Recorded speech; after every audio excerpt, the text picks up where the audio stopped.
Your dream car might be a Lamborghini, but you don't say, hey, I'm not going to drive any car until I can afford a Lamborghini. No. You work your way up. Yes. And people kind of get that with cars. In fact, they get that with most things in their lives. Yep. But when it comes to your home, for some reason, a lot of people forget it and they're like, no, I must have what I want and I must have it now.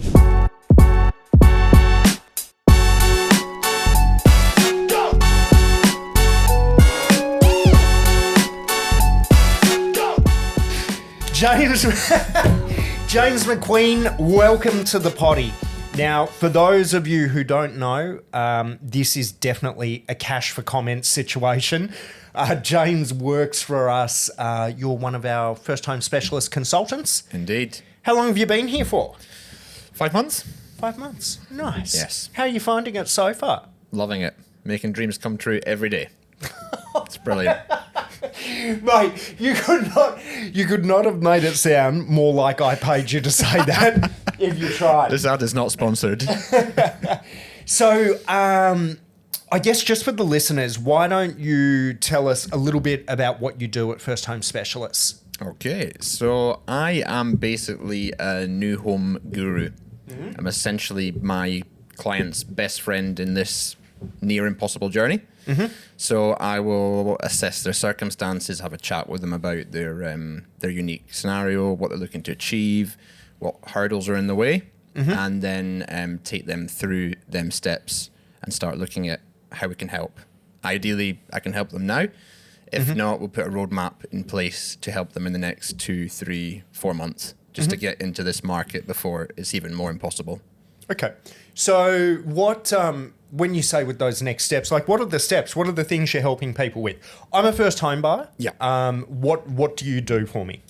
So for the first home buyer, the misconception out there is that you need a massive deposit. So everybody's already coming in a negative mindset. I can't afford to do this. It's too hard. I'll do it later. When really that is not the most important thing in this process. Mm-hmm. There's, your serviceability, what your borrowing capacity is.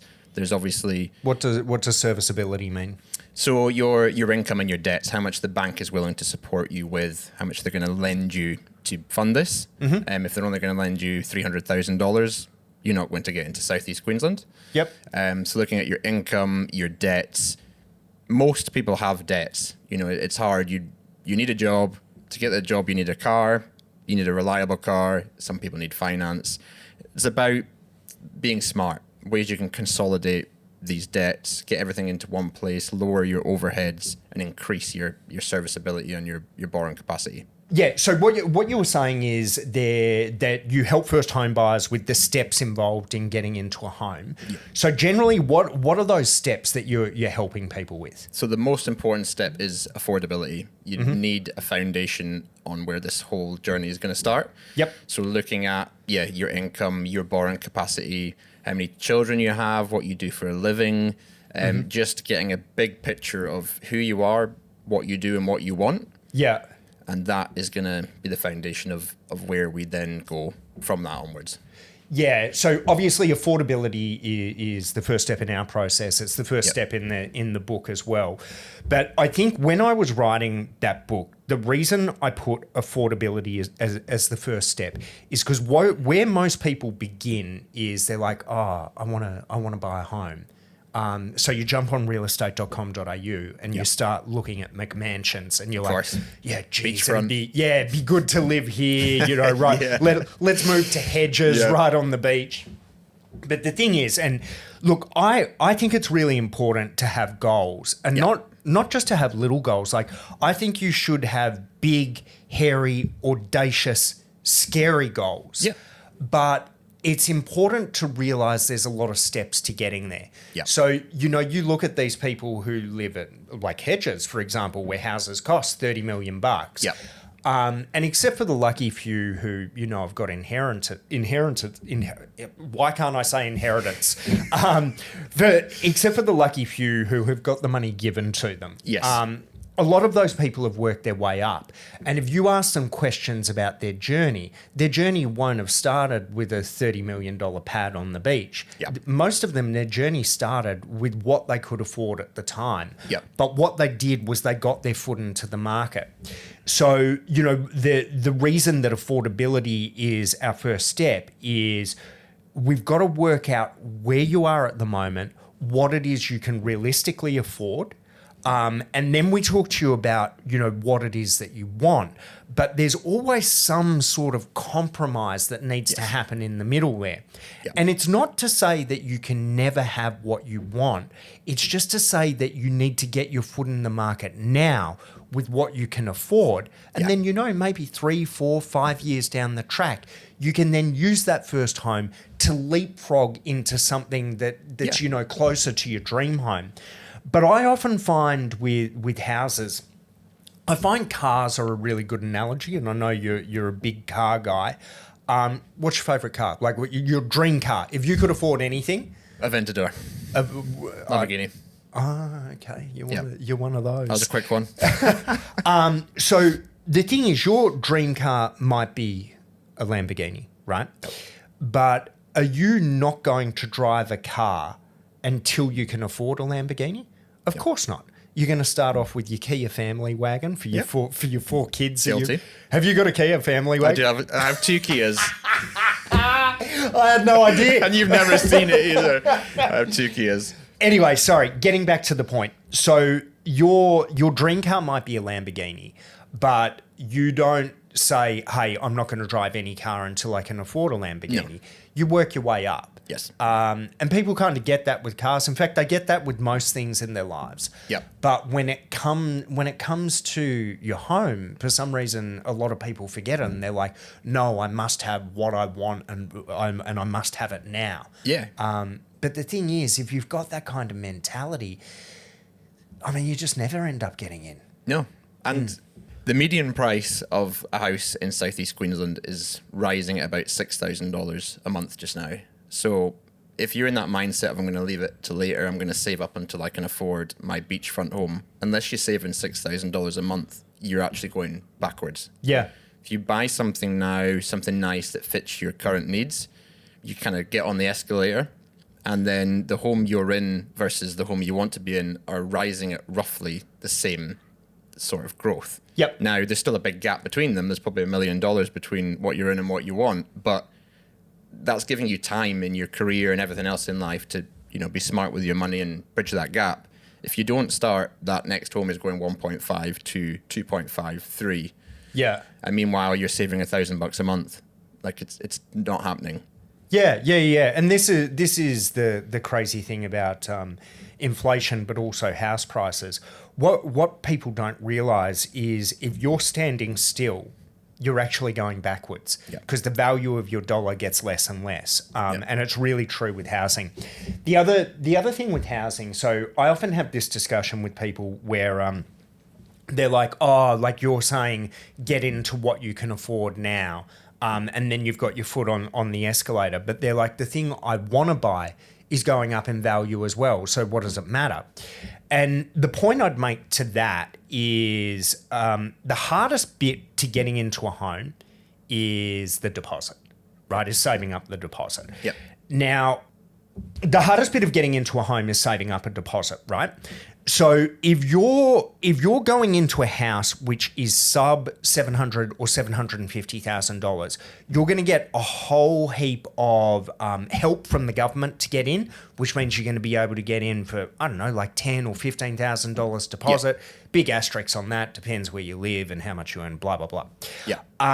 But so you can get in for that much. You can get into a property for like $15,000 now if it's under those price caps. Yeah. But for almost everyone, the dream home they want to buy is above those price caps. Yes. But the thing is, you only need 10 or 20% of that amount if you're saving up the deposit for it. And that's why if you get into a property now and you've got that going up in value, it's going to go up in value quicker than the amount you can save. Plus, you can save money at the same time. Yes, exactly. So tell me tell me your first impressions, or not first impressions, just your impressions of the market and the clients you deal with and some of the problems they're going through. Yeah. I mean, all clients have got the same problems. It all comes down to deposit. So they usually go to their preferred bank and ask for a borrowing capacity. The bank gives them a really shocking, really low borrowing capacity, which is nowhere near what they need. And essentially, some of my clients are saying, unless you've got $150,000 saved, it's not happening. Goodbye. They don't have time. There's enough people out there with cash that they can help. So the first-time buyers put into the too hard basket, and it's just go away and find money and come back, which is impossible with the way the economy is and cost of living, etc. So yeah, that deposit is the big thing. Think they need that much money. So what I do with my clients is I educate them on the market, the way it's going, and talking about the government grants and schemes. So if you buy a house today that's $750,000 that's built and been lived in, you're going to need $81,000, $82,000 to get into that house, and it's $750,000. So it's probably not the dream home. If we build a house at that value or slightly under, about $700,000, it's possible to get you in that door for asterisks. $8,800 is my record with a client. So they were there thinking they needed nearly $100,000. $8,800 is all they needed to get into a brand spanking new home in a lovely area. Yeah, right. So how are you doing that? There's 3 different schemes we used on that particular client. Yep. There's the first homeowners grant, which And is what's that? So that's $30,000 that the government gives to the first-time buyer if they build their own home. Now, there's no catches, there's no shared equity, they don't have any say in your house or if you sell it later on, etc. What they're trying to essentially do is alleviate pressure from the rental market. So if you go out tomorrow and buy an existing home, you're just pushing another family out who could be renting. So they're saying, well, help us alleviate the problem. We'll give you $30,000, which can be used straight towards your deposit. So it brings your deposit $30,000 down straight away. And that is our contribution to you. So that's step 1. You've already saved $30,000. The next one is... So I think, sorry to interject, I think the point you're trying to make there is, because people go, well, why won't they give me the first homeowners grant on an existing property? The biggest problem that we've got is with the property market, and the reason that we're seeing prices rise like they do is because demand is outstripping supply. And what the government is trying to do is incentivize supply. And by doing the $30,000 first homeowners grant only for new builds, it means we're going to build more homes. Cool. Last year, so the population of Southeast Queensland is about 3.8 million people. And there's about 100,000 people a year moving to this area because of what we have, our climate and the economy and everything that we have. Now, last year, there was about 14,000 development applications granted for building dwellings, houses. So we've got 100,000 people moving here. We got approved to build 15,000 homes, or just under, and it's predicted that only 50% of them have been built. So now you've got 7,500 homes for 100,000 people. So that demand is just increasing and just putting more pressure on the rental market. Yeah, I agree. It's crazy. There's some gnarly numbers. And when people say, it can't continue going up the way it's going up, as long as numbers like that exist, there's only one thing that can happen. Okay, so first homeowners grant was one of 3 things. What were the other things that you were doing for clients there? The first homeowners guarantee, which is an LMI scheme, LMI being lender's mortgage insurance. So when you buy a property in Queensland, if you've got less than 20% deposit, the bank charges you an insurance policy against potentially defaulting on your payments. So unless you've got 20%, you pay that, and it can be 30,000, 35,000. This usually goes on top of your deposit and not your loan. So automatically on top of your deposit for your house, you now need to find an additional $30,000 to $35,000. So this LMI scheme if you earn a certain income and you build in a certain area, then Housing Australia will pay that LMI for you.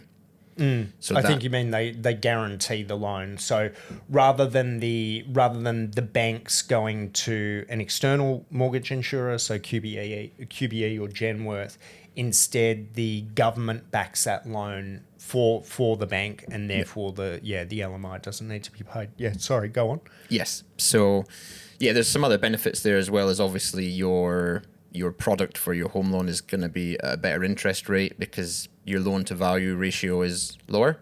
So you're only borrowing, you're going to be on an 80% loan to value rather than a 95. Yeah, so the banks treat you as though you had a 20% deposit. Yep. So it means that your interest rates are a lot sharper, but there's also different rules. There's different lending rules for people who are borrowing at 95% versus those who are borrowing at 80%. Yep. So you fall under that lending, which makes it easier to get the loan, makes your serviceability a bit better, so you find you can borrow a bit more money. Yeah. Yes.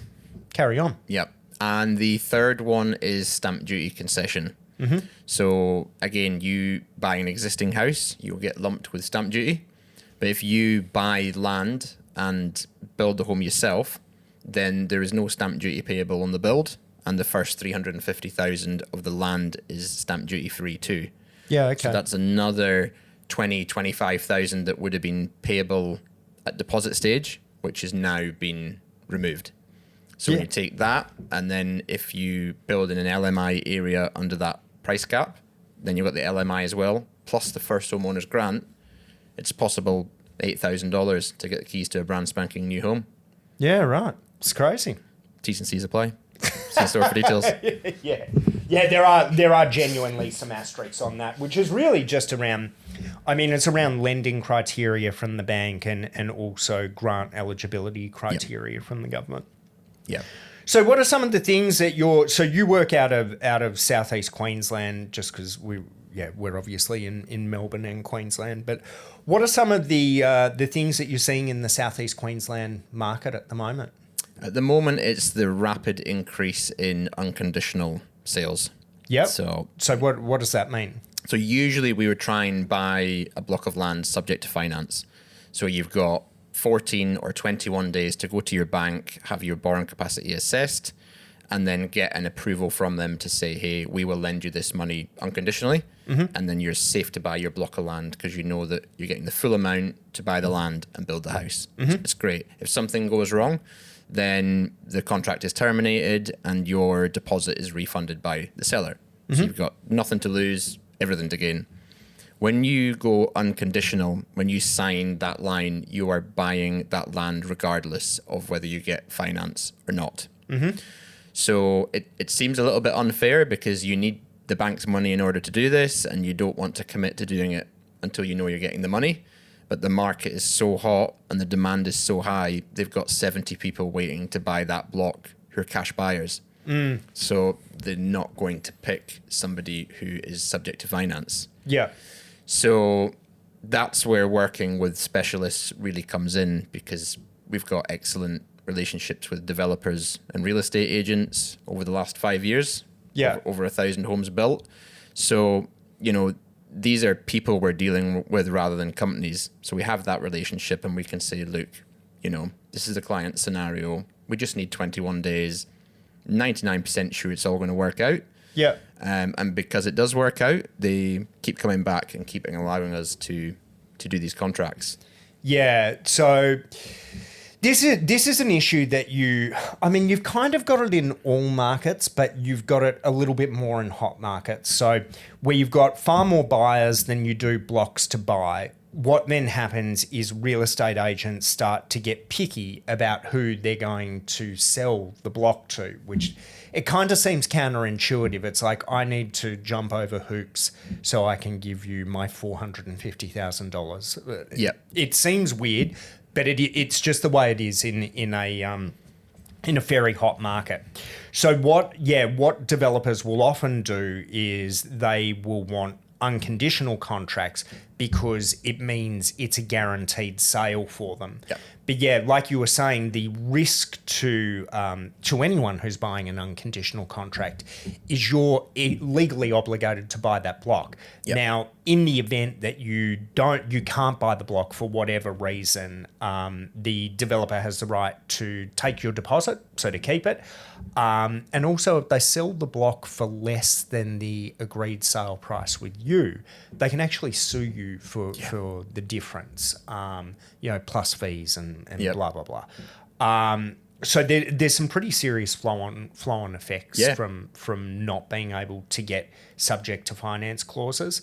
And yeah, I mean, obviously the plug for us is that we've got relationships and, we can get subject to finance clauses. But I mean, by the by, I think just for someone who was listening to know what to be wary of, it is definitely contract clauses. And even if you've got a pre-approval, so a pre-approval with the bank, when a bank looks to give you a loan, they look at the 3 Bs. So buyer, block, building.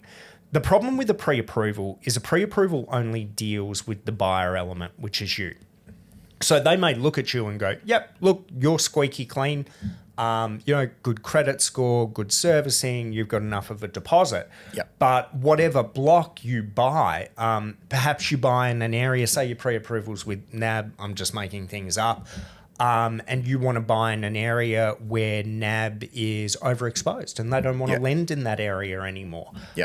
You may find that even though there's nothing wrong with you, you can't get the loan approved for there. I mean, there's a whole heap of issues that can come up. This is more prevalent definitely with apartments. So apartments and valuations. So you'll sign, contract price of 700,000 and the valuer values it at 650, and then you've got to come up with 50 grand. Otherwise you give up your deposit, and that's what happens with unconditional contracts. That's on you. So definitely something to be wary of for people who are out, particularly in the Queensland market, but even in the Melbourne market as well. And the Melbourne market's a little bit different to Queensland. In Queensland, if you've got a subject to finance clause, what you need to do is you need to accept finance. So you need to send an email or whatever to the solicitor saying, hey, I've got my approval, here it is, happy to go ahead. Where in Melbourne, if you've got a subject to finance clause, once the clause is up, you automatically go unconditional, which it's a different thing, and again something to be wary of for people who are buying down there. Also, people in Melbourne. When I say people, I mean real estate agents. Not really that fond of subject to finance clauses. We find we have to audit the contracts that go out to clients. Quite often real estate agents will say they're putting in a subject to finance clause and then won't do it. And we look at it and they're like, oh, sorry. It's like, guys, come on. And once that's signed, it's binding. It's too late. Yeah, well, I mean, you've obviously got a cooling off period, but once that's over, you're in trouble. And if you're not doing this type of thing every day, you don't know what to look out for. Exactly, yeah. That's where the support side of things comes in. It's having somebody who knows the market, knows the industry, knows these tips and tricks and where you're going to get caught out. One simple mistake can cost you a lot of money. So having that person who knows, what is supposed to be happening can really help you out. So what other things are you seeing out in the marketplace at the moment?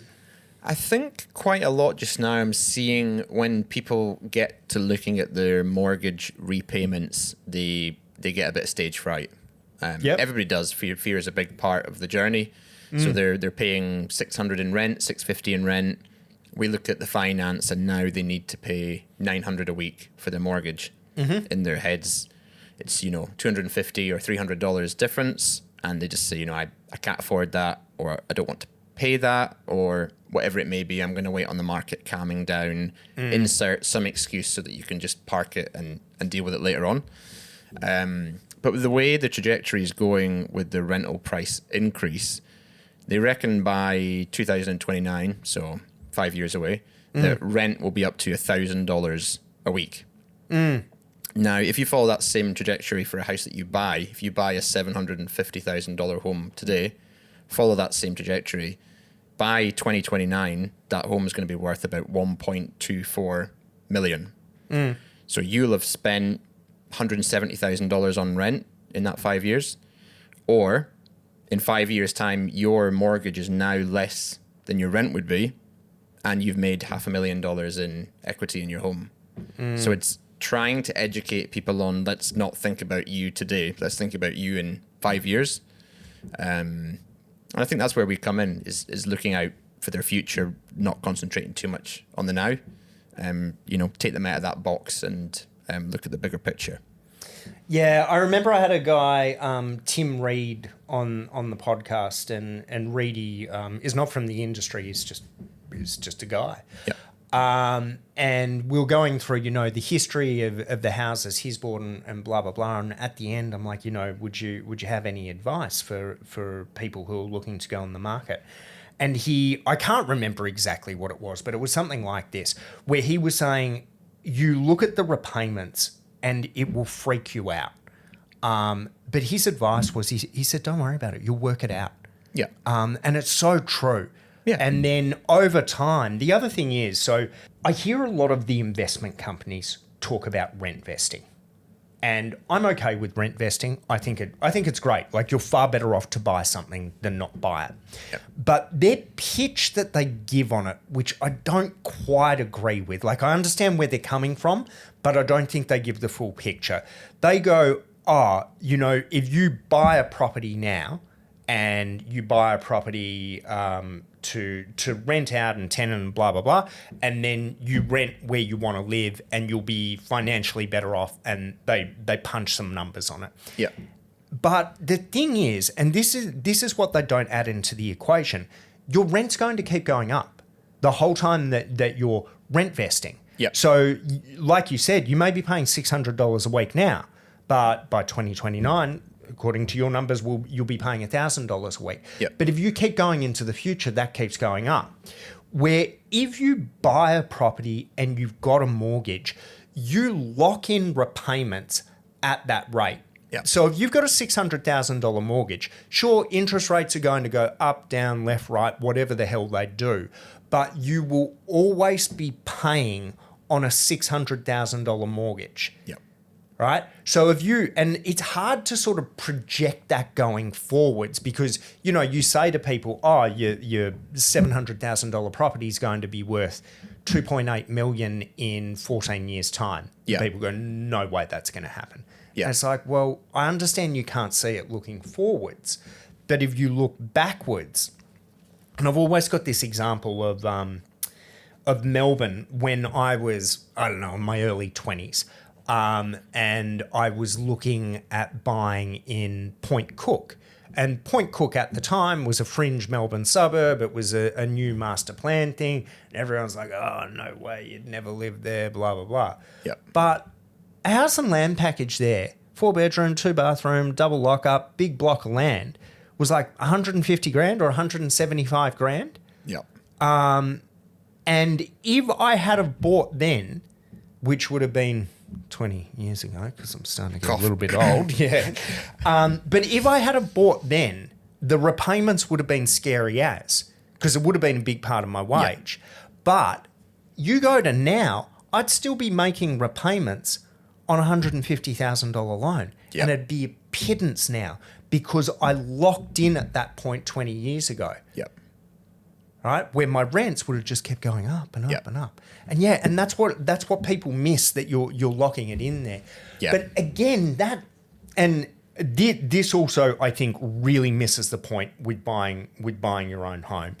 Is all of that is like financially and kind of logically correct, and maybe you'll agree with it, maybe you'll disagree with it, but it's a pretty intellectual discussion. Yep. Where I think that totally misses the point of buying your own home. And the point of buying your own home is the emotional security and stability that it Yep. gives you but more importantly, your family as well. Yes. And that is very difficult to put a price on. And you know, I've lived in rentals. I've lived in homes that I own, and I know the difference. Like there's just a difference in how you think about life. Where when you're in a rental, it's not yours. Everything is impermanent. You know, eventually one day you're going to have to move. Yeah. Where all the routine inspections. Yeah, it's just not your sanctuary, is it? Yeah, correct. And like you pretend like it is, but then you have, you know, some beefed up real estate agent walking through it every couple of months. Yeah.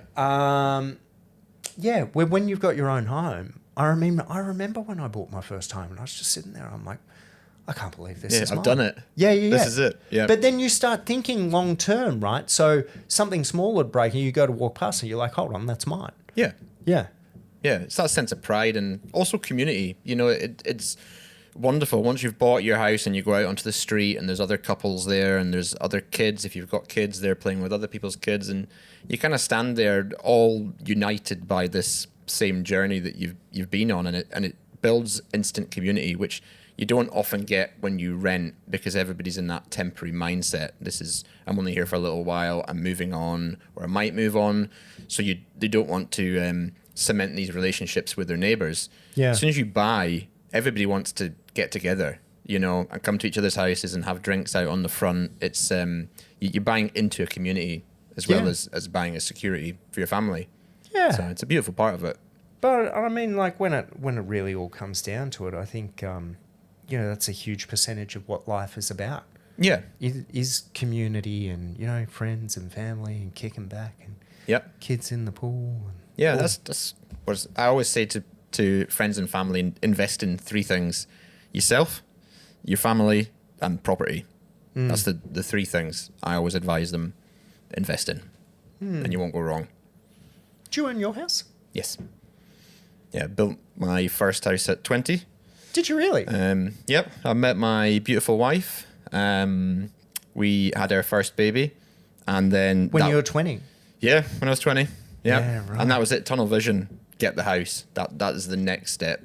Did you get the house before she got pregnant, or no, after? So you'd had a kid. Yep. And you're in a rental property. She was actually pregnant when we decided to do it. As soon as she was pregnant, that was it. It's like, you know, you're the provider. This is what you do. You need a sanctuary somewhere, a future and a legacy.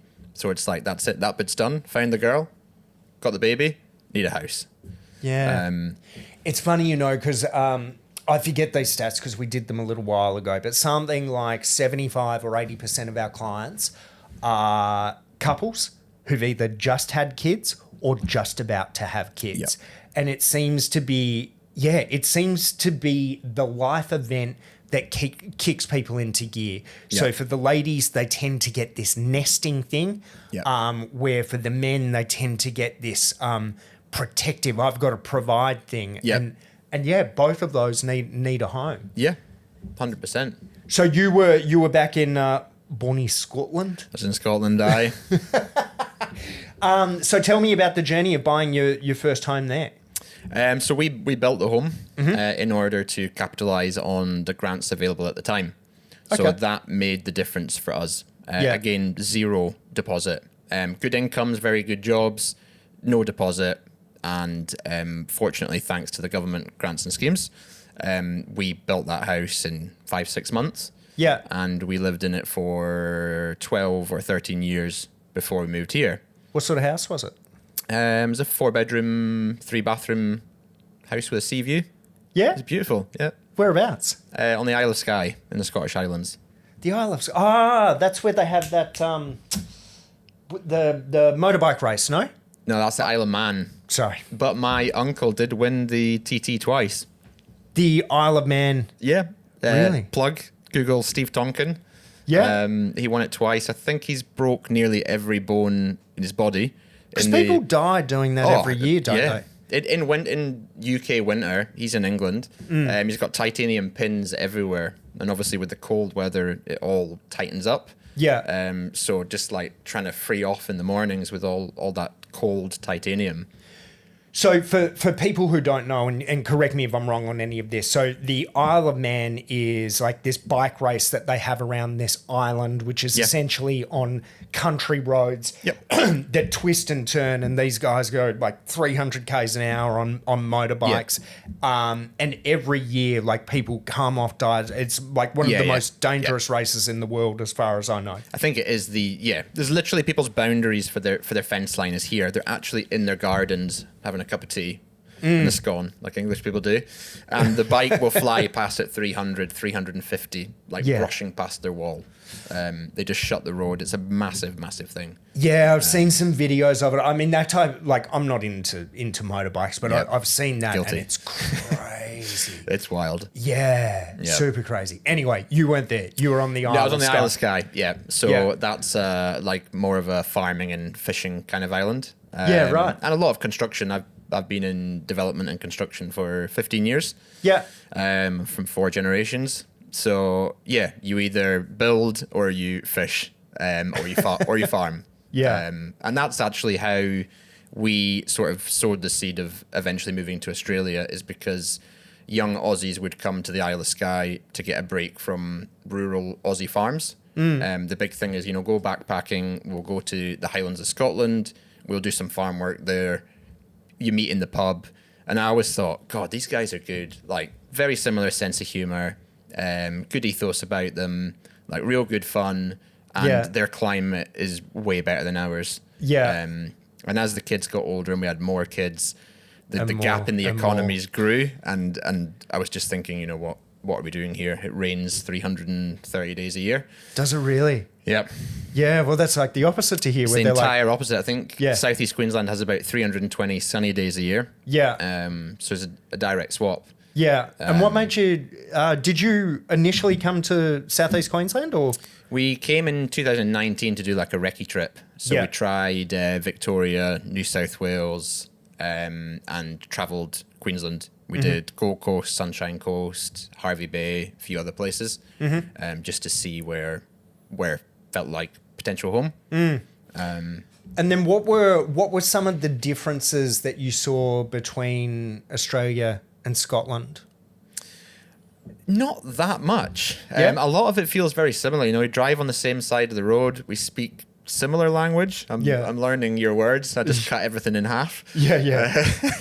Don't call it a service station, it's a servo. Yeah. Well, if it's long, we shorten it. But if it's short, we elongate it. Yeah, like when Dave becomes Dave-O, because that's longer.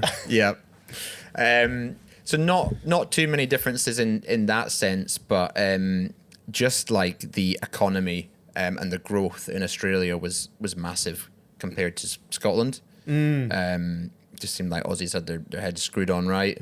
And just a different mentality here. In Scotland, when you're younger, buying a home is not a thing. That's not what you do.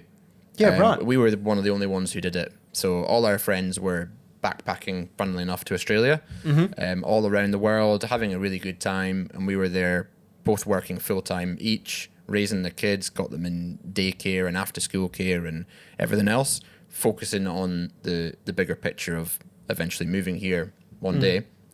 So we spent all our time, energy and money on the house, and we took that path. And now, 15 years later, the people who came traveling to Australia have had to go back because your visa expires and you can't get another one after that. And we're permanent residents. That's interesting that there's not the home buying culture in Scotland. So what do people do? People rent their whole lives? They just rent and complain about it.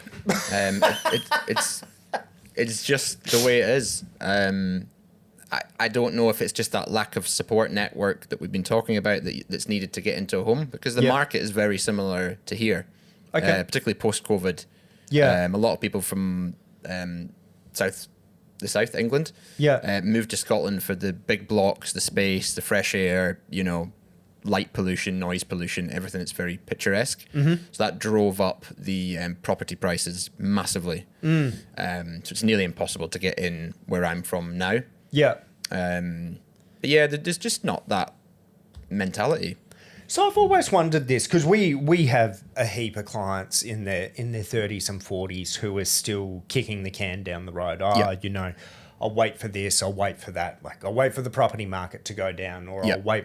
You know, they're really just kicking the can, right? I'm not going to do this now, but maybe one day in the future I'll do it. But the issue is that, you know, one day in the future never comes. Yes. But I often wonder for some of these guys, like particularly the ones who are in their 40s, like start to get into your 50s, it gets really difficult to get loans.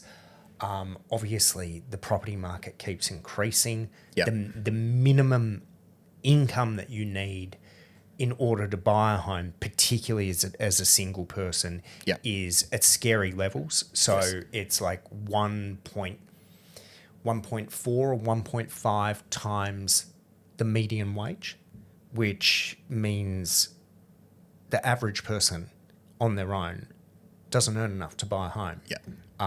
Like doesn't earn even close to enough.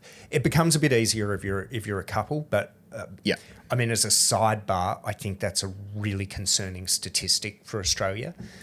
Because what it means, like what I see happening, is a whole heap of people in this generation. So when I say this generation, let's say the people who are 30s and 40s. So a lot of those guys have the opportunity to get into a home now. But if they miss the boat now, I think there's a good chance they'll miss the boat forever. And then we've got the people who are in their 20s, and I think there's even a larger proportion of those guys who will never get the opportunity. So you've got these guys in their 30s and 40s who can just scrape in now, where the people in their 20s may never ever get that chance. But where I'm heading with this and how it relates to what you're saying about Scotland is I often wonder what happens to these guys in their 60s, 70s, 80s and 90s when they've still got to make rent. Which when you're getting your pension and you've got to cover rent, which is, you know, forecasted to go up towards $1,000 a week.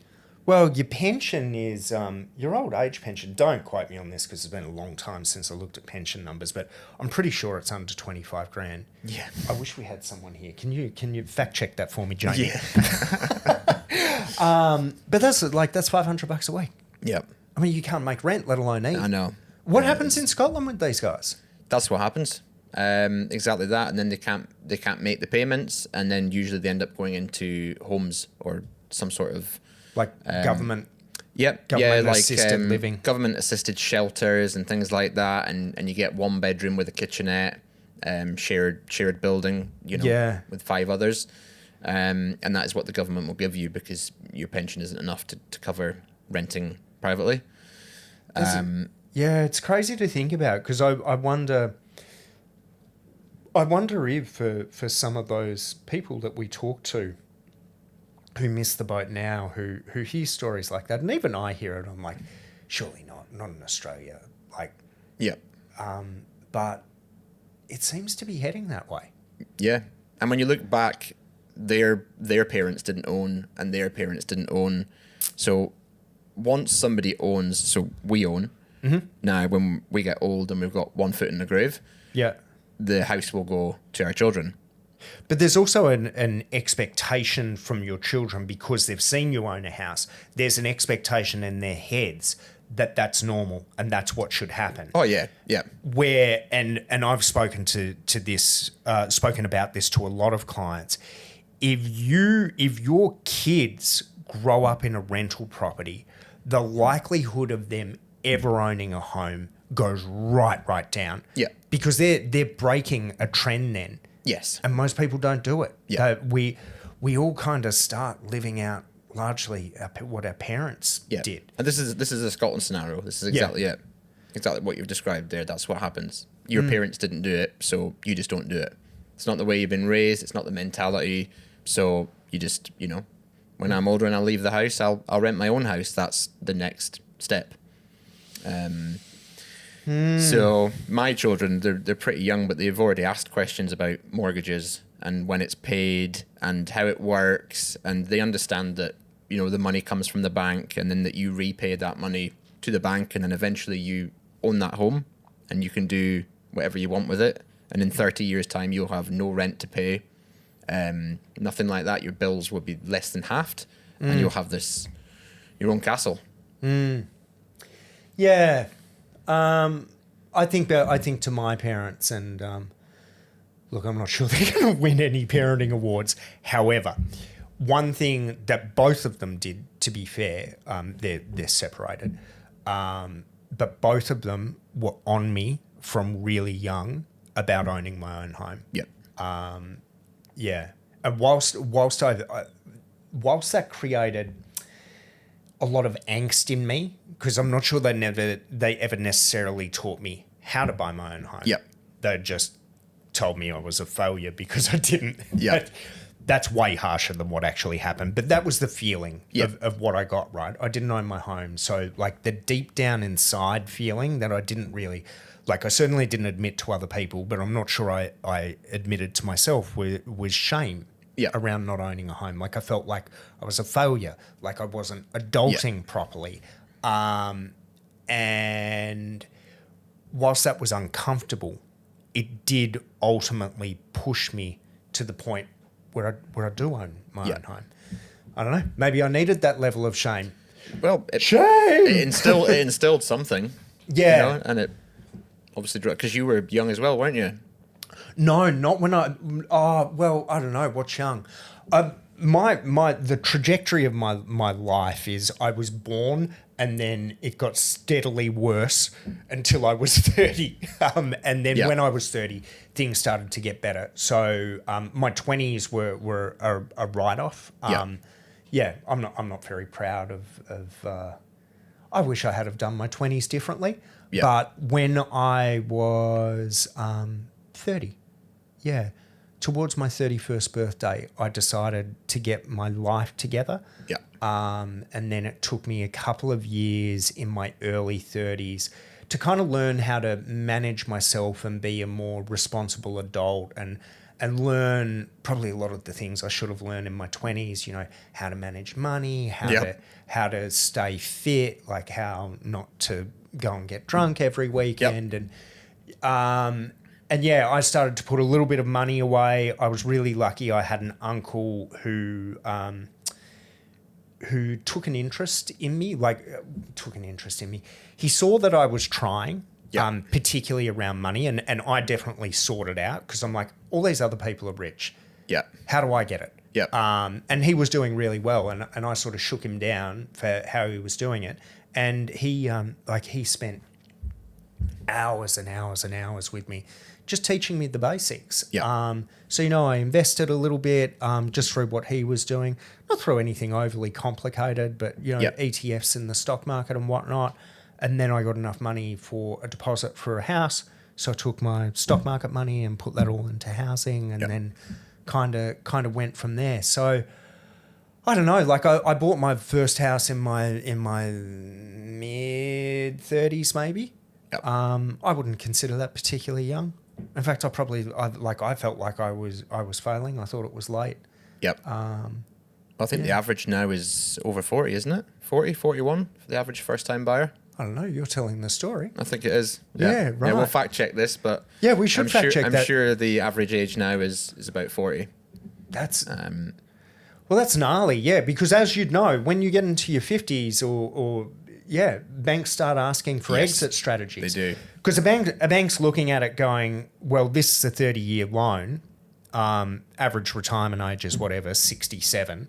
But if you're 50, the loan's not going to be over till you're 80. So are you going to work till you're 80? Like how are we getting our money back? And it starts to get harder the older that you get. Yeah, right. I didn't know that. Yeah. We will fact check this and report back. But asterisks on that one as well. Yeah, it'd be interesting to look at it over the last 4 or 5 years since all this exponential growth to see how that age has gone up. I'm sure it would have been about 30 pre-COVID. As long as I've been in property, and I've been in property for a little while now, the property market's always going crazy. Yeah. Right? People are always saying, I can't continue like this. And there's all this hype around it. But I've been in it long enough now where this is just normal with property. Yeah. Property is always kind of a little bit out of reach. It always seems too expensive. And yeah, people are always saying it can't continue. But what I find with properties, right, is there's a member of the Greens who I like to trash on this potty a little bit.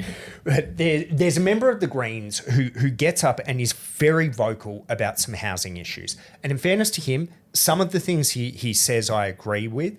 But even if I don't agree with him, one thing that he absolutely is doing is bringing housing affordability to the forefront. Yeah. But I think what I don't agree with is a lot of his solutions, which is to essentially create commission housing, government housing. Yeah. Shared equity and...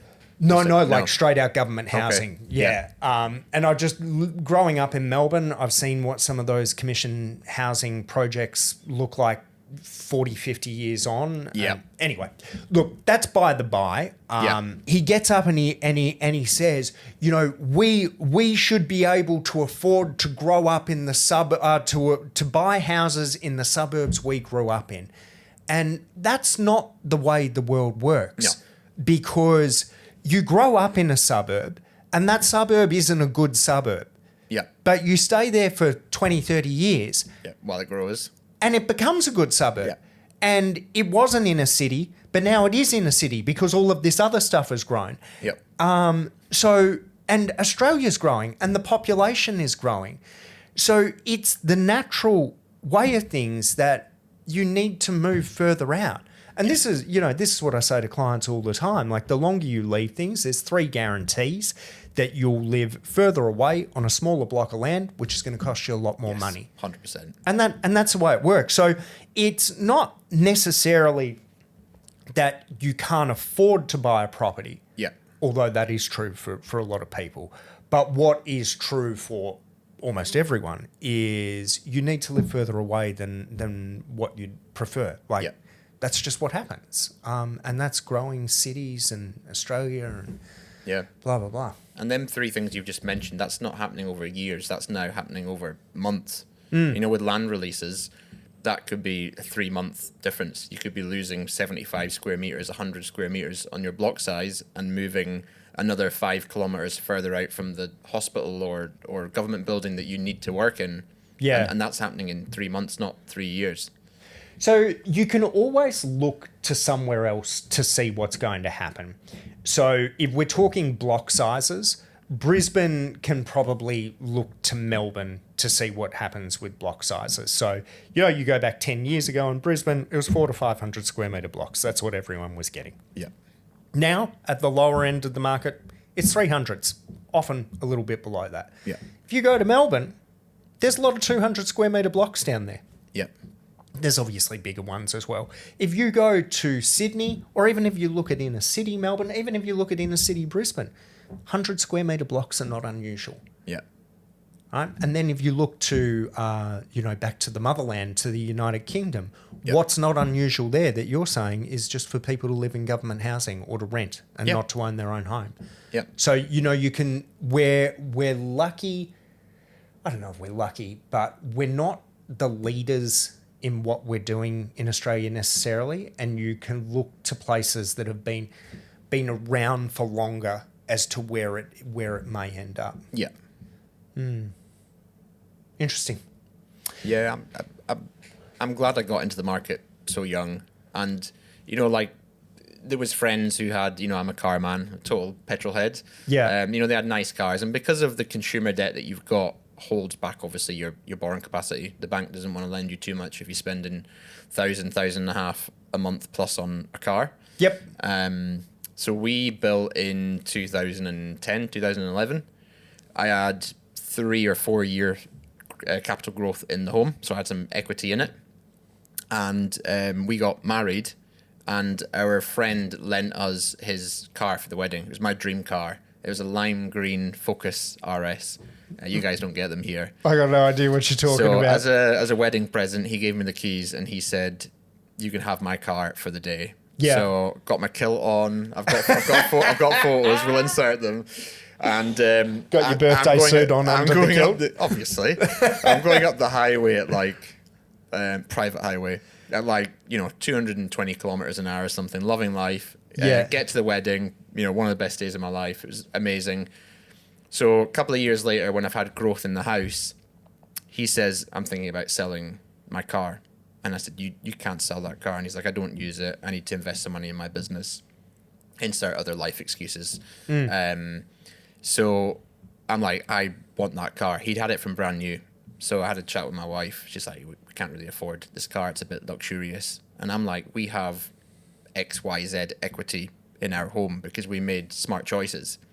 So we released the equity from the house and bought the car outright. We enjoyed it for 2 years. It was our pride and joy. And then we actually made money on the car and sold it on afterwards. But because I'd made the smart decision with the house and jumped on that train before it left, I used that money to fund something else that I enjoy.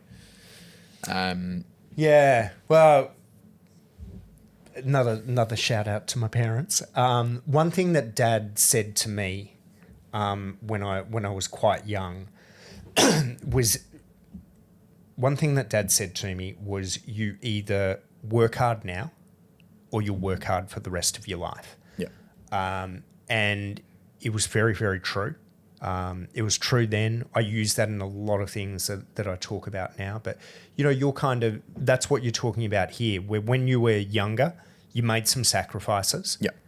And as a result of that, later on, everything became easier. Yeah. Well, you could buy that car out of the equity in your home. Yeah. Done. Yeah. Or you work hard for the rest of your life. Yeah. And, I was listening to, do you know Michael Hill Jeweler? No. No? So Michael Hill Jeweler, it's a big jewellery shop. I know it's in Australia. I know it's definitely in New Zealand. It may be worldwide, but it's kind of not the point. Anyway, I was listening to Michael Hill talk, and he was just talking about his journey with the jewellery shops and blah, blah, blah. And yeah, it was funny, his story. He was like, so he started working in his uncle's jewellery shop, and he was out the back. He was a watchmaker. He's working on the watches. And he's like, problem was I kept breaking the watches. So his uncle rang up his old man and said, look, your kid's not good. We're going to have to get rid of him. And then, it's family business. They're like, stick him on the front desk. Yeah. And he was on the front desk selling jewellery for 24 years. And he said, the thing that he's an older guy now. He doesn't look that old, to be fair, but definitely doesn't sound that old, sharp as a tack. Yeah. But he was saying, the thing with young people nowadays, very typical older man. He goes, but the thing is, everyone wants to be good at something straight away, right? Or they think they can work on it a year and they should be experts. Yeah. He said, I worked at that for 24 years and then I became really good at it. Yeah. For 24 years he was at it, and then he went out on his own and started Michael Hill Jeweler, and it's an amazing story. And it's I think we can, I definitely took something out of it where it's like, you've got to, in life, you've just got to pay your dues. Like you got to suck lima beans, eat lima, you got to do the hard work is what I'm getting at. And it's true with the house thing, right? It was like we were talking about before in the first step of it, being affordability, and there's often some compromise in that. And that's the hard work. That's the graft. Yeah. Where your repayments are going to be a bigger percentage of your wage than your rent to begin with. That's the hard work. Yes. To begin with. Yeah. And it is hard. And it is an adjustment. But, stories like that are, prove that it's worth it. Yeah. And I think you could ask anyone who owns a home or who has bought a home. When I say a home, not an apartment, who's bought a freestanding home. Yeah. And I think you would really struggle to find someone who regrets that decision. Yeah. Yeah. I don't think I've ever heard anybody say I regret buying a house. Even people who've bought apartments. We had a dude on here a little while ago who bought an apartment, and he's getting out of it, paid a little bit too much for it. He'll sell it. He won't lose money, but he won't make money. But even then, he's like, I don't regret doing it. Yeah. Because, it took the kahunas to do a big decision. And, now when he goes to buy something else, he's a little bit more educated and rada. Yeah. But yeah, it, I don't regret buying any of my properties. No. And you don't have to buy a sports car with the equity. You could release that equity to fund the next project, the next house purchase. Yeah. Turn the house that you've now moved into for 3 or 4 years into an investment home, and then build a second home and start taking care of the future you, building some wealth so that you don't have to work harder. Let's wrap this puppy up. If you were to give aspiring first home buyers one piece of advice, what would it be? Let your motivation be bigger than your excuses. I like it. James McQueen, thanks for coming on. Thank you.